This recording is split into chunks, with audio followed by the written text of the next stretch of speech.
Sabe aquele treino do ano inteirinho que você fez e que não dá certo? Sabe por que você faz o treino e chega lá no fim do ano e você está pregado? Você não sabe a importância mais legal que existe do treinamento de base.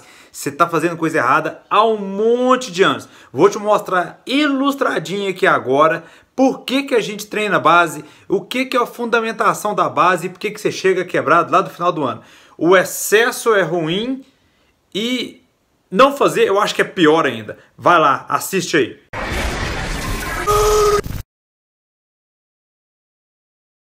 Vamos falar aqui então do treinamento de base. Por que a gente tem que fazer? Por que a gente não pode começar com um volume tão alto? Então eu estou mostrando aqui o que seria a ondulação do treinamento. Eu estou falando da intensidade e aqui eu estou fazendo uma progressão em semanas. E isso aqui a gente está pensando na densidade total, que é o volume e a intensidade que são trabalhados. A gente está olhando aqui que a gente tem a base que tem uma característica aeróbia. Lembrando o seguinte, quando eu estou falando de base aeróbia, no meu caso, até a minha zona 4, ela ainda é uma zona aeróbia, porque eu estou trabalhando dentro do limiar do atleta. Se ele está dentro do limiar, ainda não caracteriza treino anaeróbico, é 100% o treinamento. Depois a gente tem um período de construção e nós temos o período de pico, que é a preparação para chegar nesse ponto aqui, que é a competição.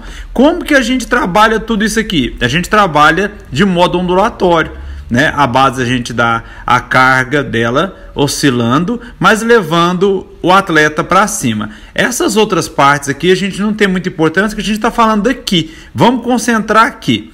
Eu trabalho a base começando com volume baixo e a intensidade baixa. São os populares Z2, o início de Z3 talvez. E a gente faz uma progressão nisso para chegar na construção com a base bem feita. Hora que eu estou pensando na base aqui, qual que é a densidade dos meus treinos? Os meus treinos têm uma densidade baixa. Lá na minha construção, o meu treino tem uma densidade que ela é média já. Eu tenho volumes, mas eu já tenho intensidade também.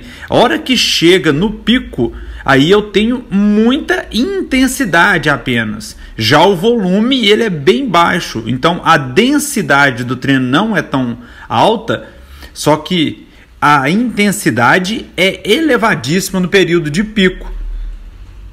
O que acontece e que a grande maioria faz? Na verdade, eu esqueci de contar que a gente está fazendo uma progressão aqui em semanas, né? Pensando lá numa 28ª semana de treinamento de um atleta.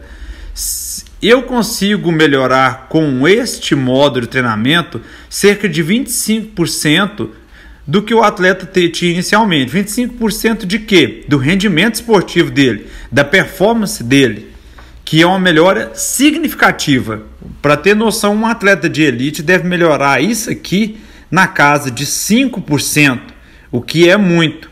Mas e aí, se eu estiver pensando que eu começo a base igual a maioria começa, né? Eu já começo no treino de base fazendo 20 horas na semana, 18 horas na semana, 16, e eu trabalho isso até o fim da minha base, que vai dar aqui na casa de umas 12 semanas.